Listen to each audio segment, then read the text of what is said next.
Memang konstitusi Kiai harus gitu, la tamuddanna ainaika.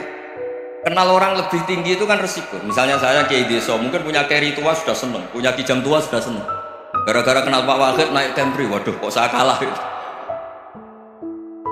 Kenal orang itu kan resiko. Mungkin dosen-dosen sini kalau kenal saya di Rembang juga resiko. Di sini nggak ada cium tangan, melihat saya dosen, wah gak enak jadi dosen. Jadi memang harus dibatasin.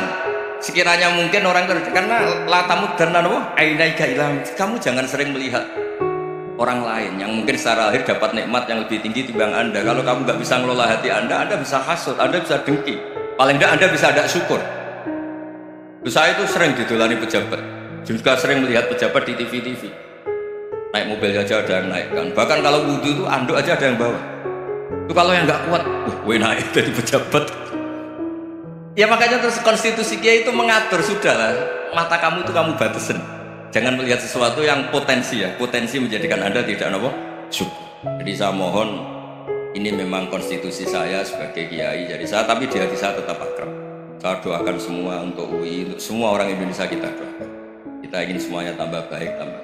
Oke, mohon assalamualaikum warahmatullahi wabarakatuh. Hingga di beberapa riwayat dijelaskan ada orang yang 500 tahun ibadah nggak pernah maksiat. Ditanya sama Allah, kamu masuk surga karena apa? Karena ibadah saya ya Allah. Ya sudah, surga kamu 500 tahun saja karena ibadah kamu 500 tahun. Ini cerita umur-umur orang dulu. Ya Allah, katanya surga engkau ini selamanya. Ya kalau yang selamanya itu rahmatku. Kalau amal kamu terbatas ya surganya sesuai amal kamu ya terbatas. Ya sudah ya Allah, berarti masuk saya surga saya ini karena fadl engkau, karena anugerah engkau. Itu namanya apa? Diroya. Diroya itu satu kajian analisis di mana kita percaya riwayat tapi kemudian punya logika, punya diroya. Ini penting supaya tauhid ya, tauhid kita ini kuat. Jadi dulu ada orang yang sangat cerdas namanya Jubair bin Mut'im. Dia saking cerdasnya, juga kaya, juga tokoh, dikirim sebagai delegasi pembebasan Asra Badrin, tawanan Badar. Kemudian pas datang ke Masjid Nabawi, Nabi delalah pas baca Wattur wa kitabim mastur. Sampai pada titik Nabi baca Am khuliqu min ghairi syai'in am humul khaliqun. Apakah penciptaan yang sedemikian canggih itu dimulai tanpa perwujudan, tanpa sesuatu yang real, yang maujud? Orang itu langsung bersimpuh, matur, ya Rasulullah saya Islam. Kada qalbi yadir, hampir hati saya, otak saya, pikiran saya itu terbang. Karena logika yang dibangun ateisme misalnya, kalau alam raya ini dimulai dari nihilisme, berarti logikanya apa? Al-adamu yakhluqu maujudan. Alam raya ini kan maujud, maujud itu ada. Kalau yang lebih dulu itu ketiadaan, berarti ketiadaan menjadi sebab kewujudan. Kalau dalam bahasa Arab itu al-adamu yakhluqu maujudan, sesuatu yang harusnya nggak jadi faktor karena ketiadaan menjadi faktor sesuatu yang nyata. Itu kan nggak masuk akal. Ya kalau alam raya ini ada al-adam sing yasbiqu maujudan, berarti alam raya ini al-adamu yakhluqu maujudan, sesuatu yang tidak ada menciptakan yang ada.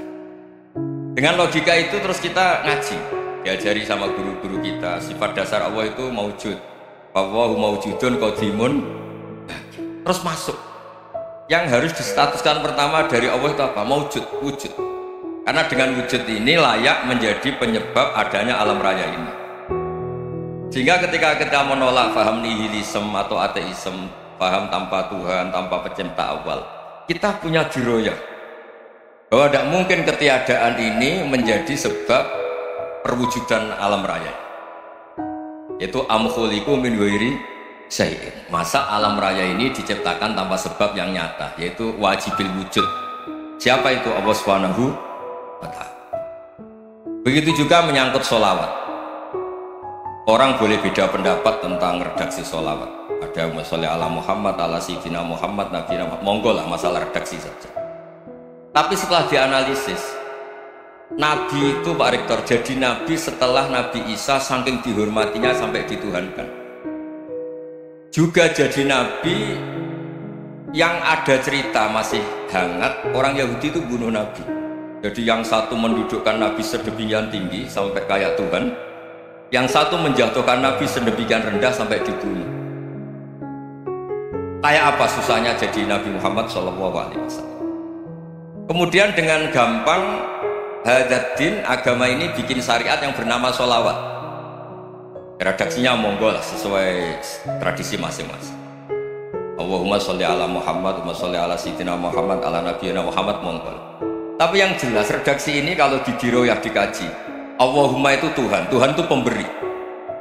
Wa Muhammadun wa in jalla qadruh abdun min ibadi. Muhammad apapun tinggi derajatnya tetap berstatus hamba. Sehingga agama ini terjaga oleh syihotus sholawat. Agama ini terjaga oleh redaksi sholawat, yaitu Allah tetap pemberi sebagai Tuhan yang nggak tersaingi, la syarikalah. Rasulullah Muhammad wa in jalla qadruh, apapun prestasinya, bisa mi'raj, bisa apa saja, tetap seorang hamba yang butuh mustajun ila rahmati. Jika redaksi Allahumma sholli ala Muhammad ini mengukuhkan yang Tuhan tetap Tuhan, hamba pilihan tetap hamba pilihan. Tentu dengan redaksi ini kemudian kita mendudukkan Nabi benar-benar posisi terhormat, yaitu orang yang paling berhak dapat askat tahiyah, mendapat penghormatan Allah paling tinggi, yaitu Rasulullah Muhammad SAW. Dan itu diulang-ulang oleh Allah. Subhanalladzi asra bi abdi. Status hamba ini diulang. Lagi-lagi ini bernama diroyah. Bernama apa? Contoh ketiga misalnya fihi ayatum bayinatum maqamu Ibrahim. Dulu orang Yahudi itu ada diskusi masif. Syaratnya Nabi itu mbah-mbahnya harus Nabi, harus keturunan Nabi. Kemudian semua Nabi rata-rata di Palestina, di Syam. Lalu Muhammadnya asal-usulnya dari mana? Tahu-tahu orang Arab kok Nabi, padahal orang Arab itu dulu jahiliyah. Alhasil terus diceritakan bukti Muhammad ini turunan Ibrahim adalah ada jejak kaki Nabi Ibrahim di dekat apa? Ka'bah. Fihi ayatum bayinatum maqamu Ibrahim. Kalau Nabi Ibrahim pernah di Mekah, artinya beliau pernah meninggalkan turunan yang di Mekah. Itu bernama Nabi Muhammadun sallallahu alaihi wasallam. Itu disebut fihi ayatum bayinatum maqamu Ibrahim.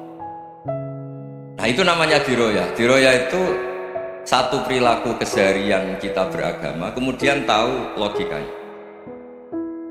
Yang keempat misalnya, mangkana yu'minu billahi wal yaumil akhir falyukrim apa? Jaro. Orang yang iman karena Allah dan Rasul maka memuliakan tetangganya.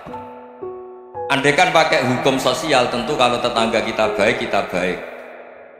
Kalau kurang baik kok kurang pegawaian gitu. Tapi dulu itu pernah ada seorang ulama itu dibully ya, dikerjain sama anak muda tetangganya. Pak Kiai datang ke rumah saya, orang ini datang. Kemudian setelah di rumahnya, saya udah jadi butuh sama Pak Kiai, silakan pulang. Itu Kiainya senyum menikmati. Dan itu terulang 3 kali. Dibully seperti itu, dikerjain terulang 3 kali. Lalu tetap Kiainya tuh asik, seneng sekali. Lama-lama pun dia ditanya, kenapa engkau tidak tersinggung? Padahal saya kerjain sampai 3 kali, tak undang, terus tak suruh pulang, tak undang, tak suruh pulang. Kata Kiai tadi, yang memerintahkan baik sama tetangga itu Allah. Jadi saya nikmati ketika bisa baik sama Anda. Tidak ada urusannya dengan perilaku Anda yang menolak saya. Nah itu terus kita tahu, memang motifnya kita baik sama tetangga karena iman sama Allah dan Rasul, bukan hukum kompensasi sosial. Jadi kalau mau diteruskan Pak Rektor, saya ngajar di sini ya karena perintah Allah, itu orang alim harus ngajar, bukan karena perintah Rektor. Kalau diteruskan, ya saya mohon juga gitu para dosen, para karyawan di sini, kalau nggak khianat dengan UI itu karena takut sama Allah, jangan takut sama Rektor. Kalau Anda baik juga karena Allah, jangan baik karena apa? Rektor. Bagaimanapun ya semua kita ini makhluk, makhluk itu la yadurru wa la yanfa. Begitu juga melihat Indonesia. Melihat saya ini kan ikut di UI itu lama sekali, ikut sama Profesor Zaini, dari Profesor Zaini nulis tafsir. Mungkin Pak Harsoyo tahu banyak, dulu Pak Lutfi tahu banyak. Tapi saya memang nggak pernah terbuka karena ya memang nggak ingin kondisi ini kondisi darurat ini. Sehingga saya tahu cara berpikir Profesor Zaini, ya tahu komitmen beliau pada UI, dan pendiri UI memang ya banyak yang dari tokoh NU, Muhammadiyah, dari tokoh-tokoh ormas yang lain memang didirikan banyak orang. Hingga UI memang nggak milik ormas apa tertentu. Dari satu sisi memang baik, nggak dikuasai ormas tertentu, tapi nanti kalau keterusan ya nggak berbentuk. Ya sudahlah, dikelola saja, sambil jelas, sambil kadang nggak jelas, yang penting ikhlas saja. Karena kalau terlalu asobia itu jadi repot. Kita ini yang nekuni fikih itu tahu, kalau nggak kuno itu mazhabnya Hanafi, kuno itu mazhabnya Syafi'i. Tahu-tahu seakan-akan Imam Syafi'i itu NU, Imam Abu Hanifah itu Muhammadiyah. Padahal ini orang-orang yang sebelum NU dan apa? Muhammadiyah. Jadi kalau kita yang nekuni ilmu itu biasa saja dengan perbedaan. Tapi kalau orang-orang yang nggak siap dengan perbedaan itu sampai Allah disifati Ta'ala itu tidak terima. Padahal Ta'ala itu maknanya Maha Luhur, yang Maha Agung.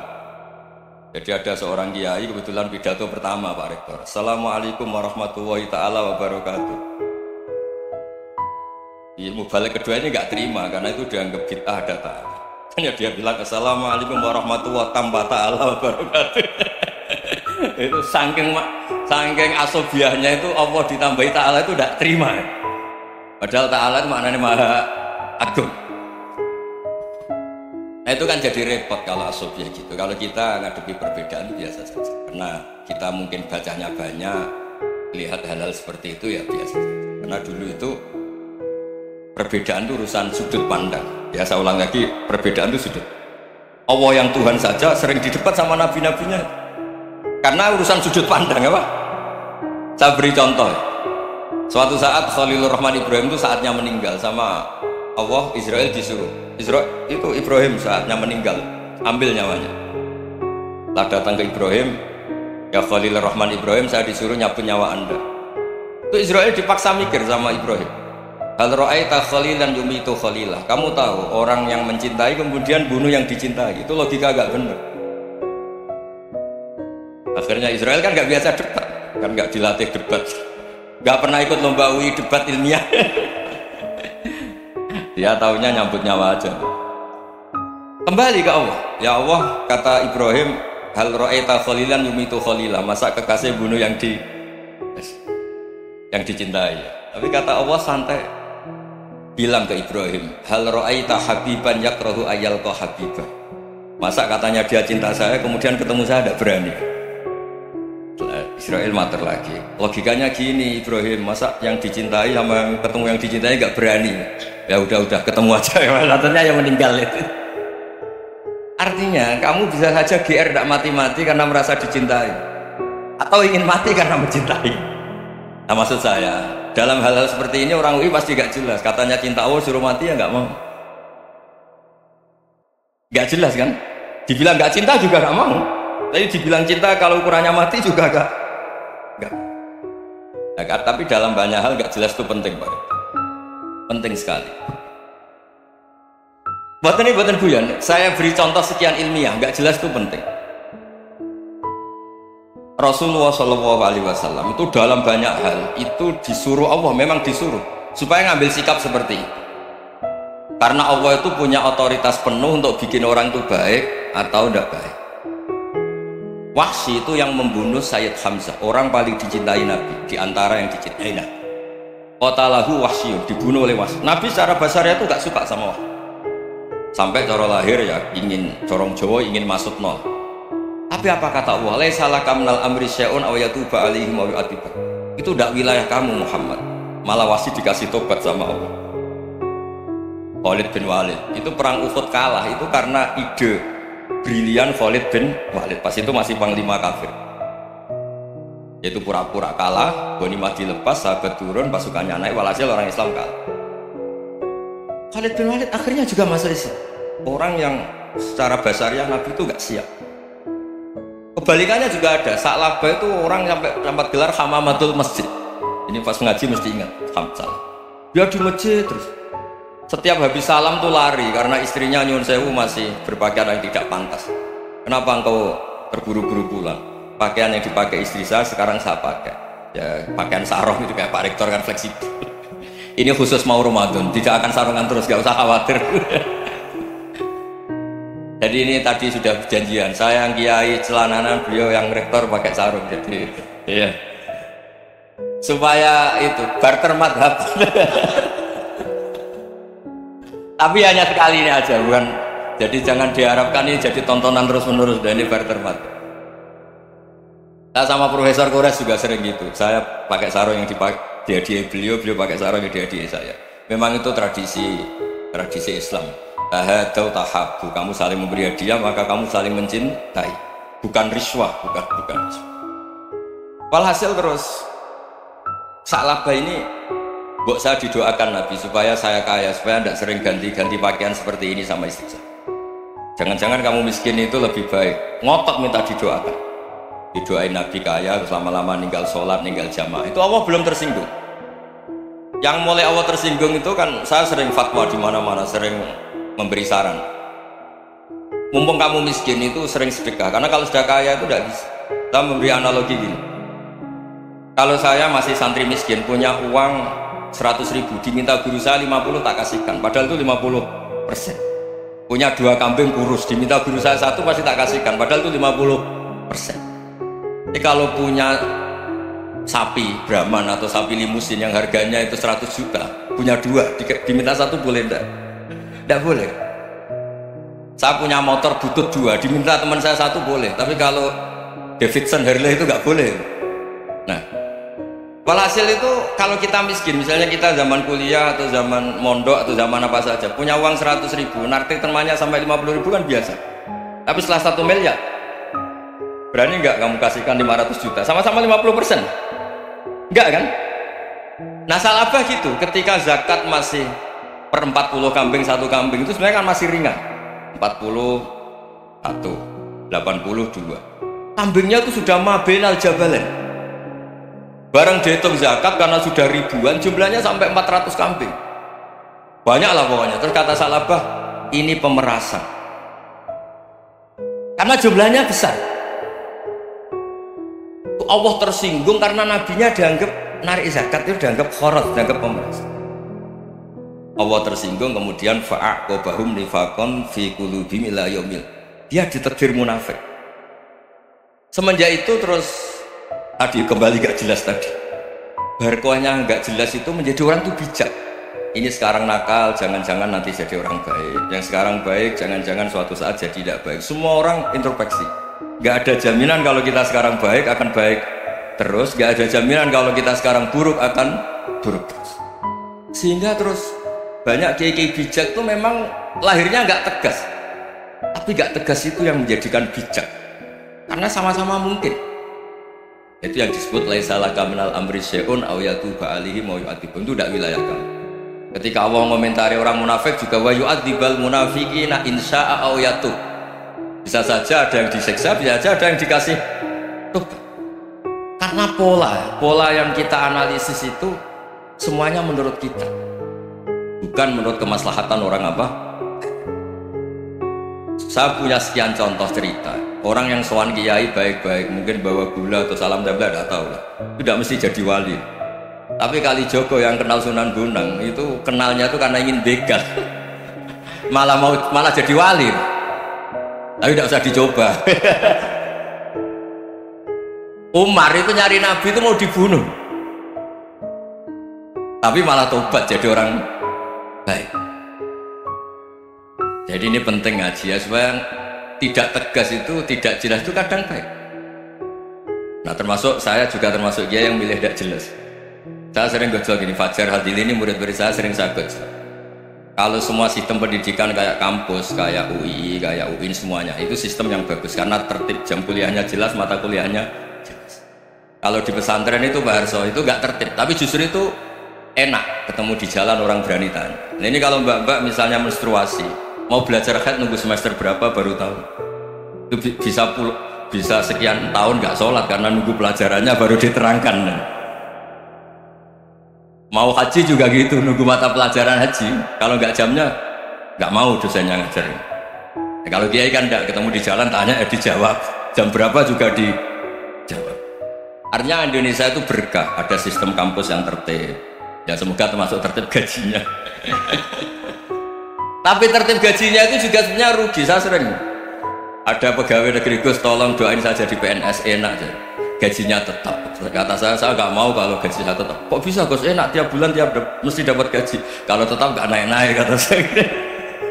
Kalau kiai gajinya nggak tetap, tapi di atas yang tetap kata saya. Artinya Indonesia itu berkah. Kalau semuanya pakai sistem pendidikan setertib ini, orang mau tanya khair ya nunggu pelajaran itu, bab haji ya nunggu pelajaran haji. Tapi kalau ketemu kiai itu enggak, ya pokoknya saya pernah di pasar, Gus mau tanya apa? Anak saya keluar darah terus gini-gini, padahal biasanya khair hanya 7 hari gini-gini.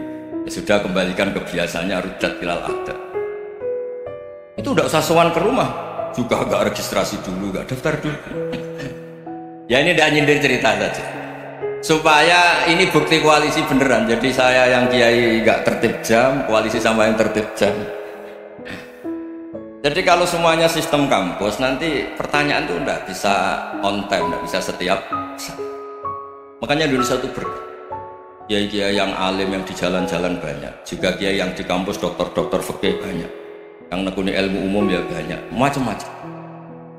Itu masalah itu kalau saling mengadili itu baru masalah. Misalnya kiai ngeluh nggak enak jadi kiai, tidak punya gaji tetap, yang dosen ngeluh nggak dicium tangannya.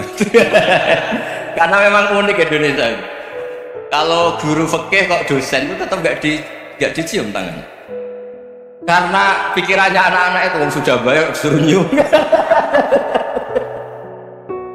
Itu kayak di alam sadar tuh. Kalau kiai itu kan anak-anak gak bayar itu. Ya opanya cium tangan itu. Makanya kalau kiai-kiai tidak keramat bisa mati karena cium tangannya doang bisa mati itu kiainya. Ya ini cerita supaya saling menghormati saling. Jadi kalau makanya itu pakar-pakar akhlak ya, pakar-pakar etika peradaban.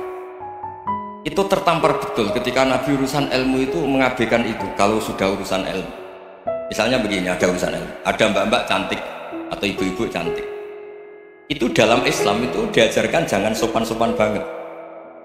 Kata Nabi, karena kekuatan ilmu itu di atas kekuatan akhlak, di atas kekuatan adab. Ya nisa an-nabi lastunna ka ahadim minan nisa, ini taqaitunna fala takhdu'na bil qaul fayat ma'alladhi fi qalbihi maradun. Misalnya ada mbak-mbak cantik, menarik, kemudian sopan misalnya sama Pak Fajar sama dosen-dosen, monggo binara. Wah itu bahaya, pikirannya kemana-mana itu. Orang yang imannya pas-pasan, berarti mau. Maksud saya kalau cantik, menarik, ketemu di jalan, biarin aja dosennya mau kemana, biarin aja. Gak usah dihormatin. Kalau dihormatin, Pak mau kemana, sadar no bisa bahaya, nah biarin aja. Kalau tanya, Dek ini alamatnya mana? Cari sendiri Pak. Karena hanya dengan cara itu si Pak dosen ini gak kepikiran. Gak ada orang suka orang kedus itu, gak ada. Tinggal sudah cantik, sopan. Wah bisa pikirannya macam-macam. Itu ilmu. Fala takhdu'na bil qaul. Kamu jangan terlalu lirih kalau ngomong.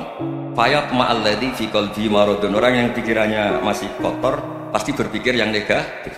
Anda mungkin demi sopan sama dosen Anda, tapi sejauh mana dosen Anda juga berpikir positif? Itu kan uji iman sama uji nyali. Nah, sama pejabat yang sopan sama kiai mungkin punya Alphard, punya Robicon, punya terus bawa uang banyak, terus sama kiai cium tangan hormat. Jangan-jangan kiainya yang pikirannya macam-macam. Ini berarti bisa jadi muhibbin potensial misalnya.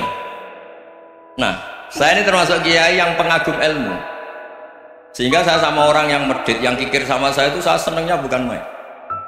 Kenapa? Karena kalau orang medit itu gak berhak nuntut. Tapi kalau orang lomo 1 juta minta surga, 2 juta ya minta apa?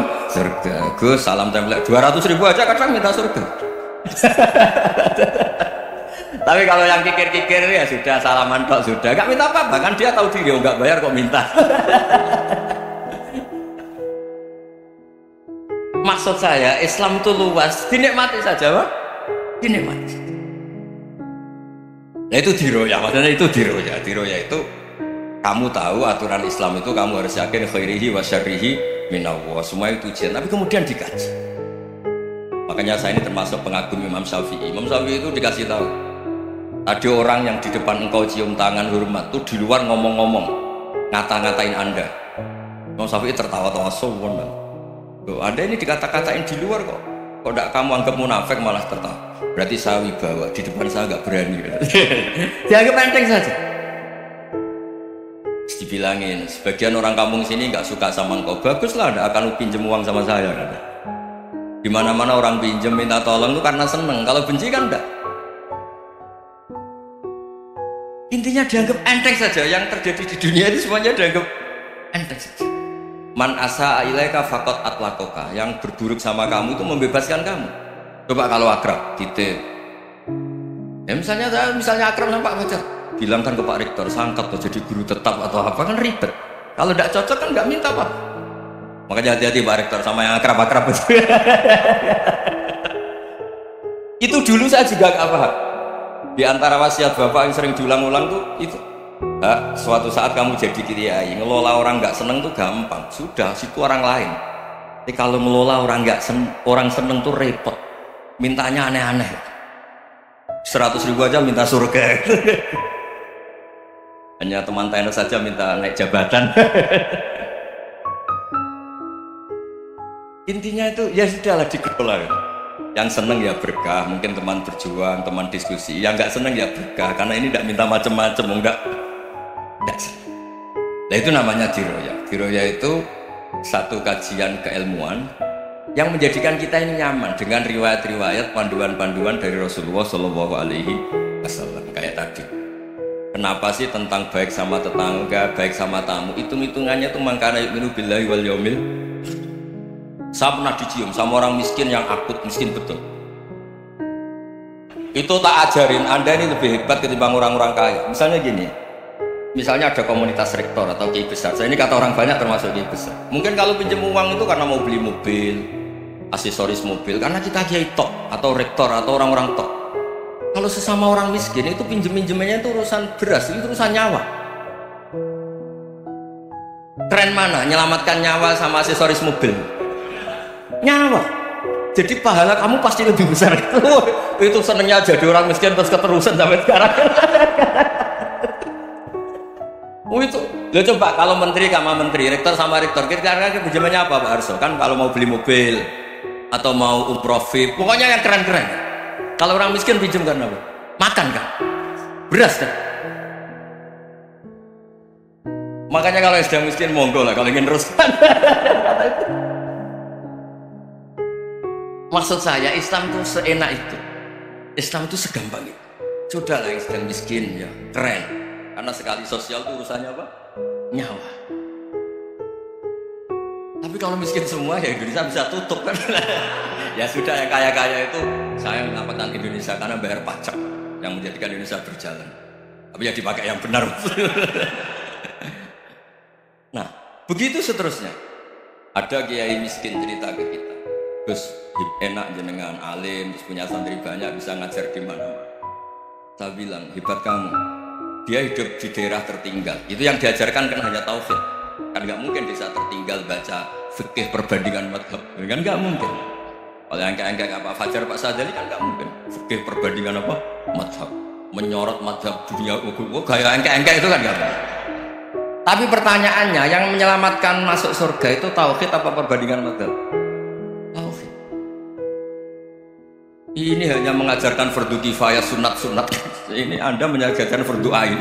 Surganya dulu kamu kan. Oh terus senangnya jadi kayak gitu. Karena yang diajarkan apa? Tauhid. Sementara kita yang gaya-gaya ini ajarkan perbandingan apa? Ada studi banding ke Al-Azhar kemana-mana. Ini enggak tauhid. Dari orang nyembah pohon jadi nyembah Allah Ta'ala. Keren ya? Jadi terus kayak gitu sama saya senangnya bukan karena tak bilang. Tapi ada yang agak kurang ajar, tanya saya, kalau itu hebat kenapa Gus gak mau jadi kayak gitu? Waduh. Wah ya repot kalau pertanyaan.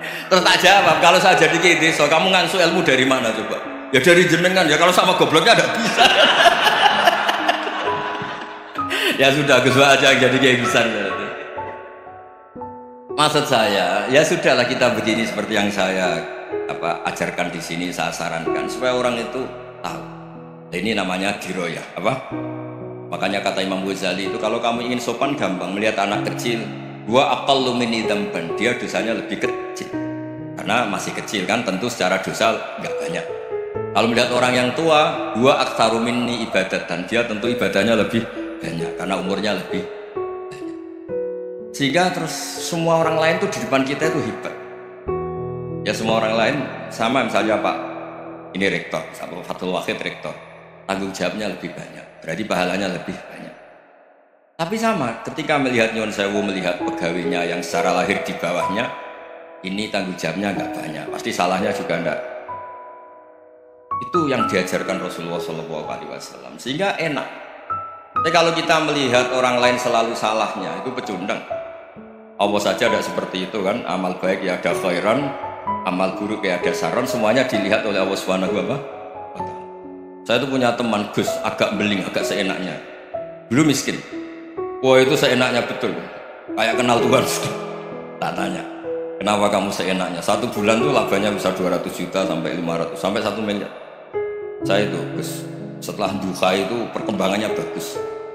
Setelah duha itu saya pernah miskin kan, kata apa, ingkana rizki fisama wa ingkana qalilan ya, kalau fisama fa'anzilu, terus wa ingkana qalilan fakasirhu, kalau sedikit perbanyak. Ini trennya sudah benar semua. Nah, wa ingkana apa ya, haroman fatohirhu, kalau haram yang kau sucikan. Makanya saya seenaknya, kalau qalilan sudah fakasiru, paling trennya yang nggak benar juga fatohiru kata Mas. Dia yakin kalau yang nggak benar-benar sudah disucikan Allah, karena yang lain-lain sudah dari miskin sudah kaya, qalilan sudah fakasiru, paling yang haroman juga sudah fatohiru gitu. Tak tanya, lah kamu kok tahu? Polanya sudah ada Gus, karena yang qalilan. Kamu sembrono sama Tuhan kok begitu kan? Tapi apapun itu seneng saya. Seneng saya sering salah ya, makanya saya mohon yang sekarang miskin, sedang miskin itu ya tidak usah nyesal banget-banget. Kalau ingin kaya monggo lah, namanya orang juga ingin ya, tapi Anda harus bangga. Sosial antar kalian adalah urusan nyawa, dan itu pahalanya luar biasa. Supaya kita, nah yang kaya-kaya juga boleh GR lah, karena pembayar pajak. Dan itu bisa menyelamatkan apa? Indonesia Raya. Begitu seterusnya. Itu yang diajarkan Nabi, antawadhu hatta la yabghiya ahadun ala ahadin. Kamu semua harus tawadhu sehingga antar kalian tidak saling tidak sopan, tidak saling liar, tidak saling mendolimi. Termasuk tadi sikap gak jelas tadi. Orang dolim yang sekarang dolim bisa saja tobat, yang sekarang soleh bisa saja nanti. Semuanya tuh mungkin. Kita diajari ya muqallibal qulub tsabbit qalbi ala dini. Jadi keliru kalau kita dalam banyak harus tegas, gak mesti. Al halalu bayyinun wal haramu bayyinun. Tapi ada wa bainahuma umurun mustabihat. Ada yang wilayahnya itu abu-abu. Misalnya ada perempuan cantik, misalnya contoh paling gampang. Kalau kamu ajari secara serius, kamu bisa aja tergoda jadi fitnah. Jadi kalau orang soleh gak berani ngajarin, kemudian digunakan orang fasik, malah menjadi orang nakal, kita juga tanggung jawab. Kamu mau tegas gimana? Wilayahnya sama-sama mungkin. Wilayahnya sama-sama mungkin. Yang dekat pejabat mungkin terkontaminasi KKN, tapi kalau pejabat gak dekati orang soleh, punya perilaku yang gak soleh, yang repot juga Indonesia kan. Nah hal-hal seperti itu kita tidak perlu ngambil sikap. Maksudnya nggak usah ngambil sikap, ya kita buktikan kalau milih satu madhab, kita buktikan semuanya lebih baik, semuanya lebih bermanfaat, semuanya lebih berperadaban. Karena gak bisa dihindari wa bainahuma. Termasuk Nyuwun Sewu, saya mohon maaf sama mulai Pak Harso, Pak Lutfi sampai Pak Fatullah. Saya ini termasuk kiai yang gak suka dekat sama orang-orang top, bukan karena hasud. Memang konstitusi kiai harus gitu, la tamuddanna ainaika. Kenal orang lebih tinggi itu kan resiko. Misalnya saya kiai desa, mungkin punya keri tua sudah seneng, punya kijang tua sudah seneng. Gara-gara kenal Pak Wahid naik Kemri, waduh kok saya kalah gitu. Kenal orang itu kan resiko. Mungkin dosen-dosen sini kalau kenal saya di Rembang juga resiko. Di sini gak ada cium tangan, biasa di sana, wah gak enak jadi dosen. Jadi memang harus dibatasin. Sekiranya mungkin orang itu, karena latamu dan ainaika ilham, kamu jangan sering melihat orang lain yang mungkin secara lahir dapat nikmat yang lebih tinggi timbang Anda. Kalau kamu nggak bisa ngelola hati Anda bisa hasut, Anda bisa dengki, paling tidak Anda bisa ada syukur. Saya itu sering didolani pejabat, juga sering melihat pejabat di TV naik mobil aja ada yang naikkan, bahkan kalau wudhu itu anduk aja ada yang bawa. Itu kalau yang nggak kuat, wah naik jadi pejabat. Ya makanya terus konstitusi kiai itu mengatur, sudahlah mata kamu itu kamu batasin, jangan melihat sesuatu yang potensi menjadikan Anda tidak syukur. Jadi saya mohon, ini memang konstitusi saya sebagai kiai, jadi saya, tapi di hati saya tetap akrab. Saya doakan semua untuk UI, untuk semua orang Indonesia kita doakan. Kita ingin semuanya tambah baik, tambah. Ya, ngoten mawon. Assalamualaikum warahmatullahi wabarakatuh.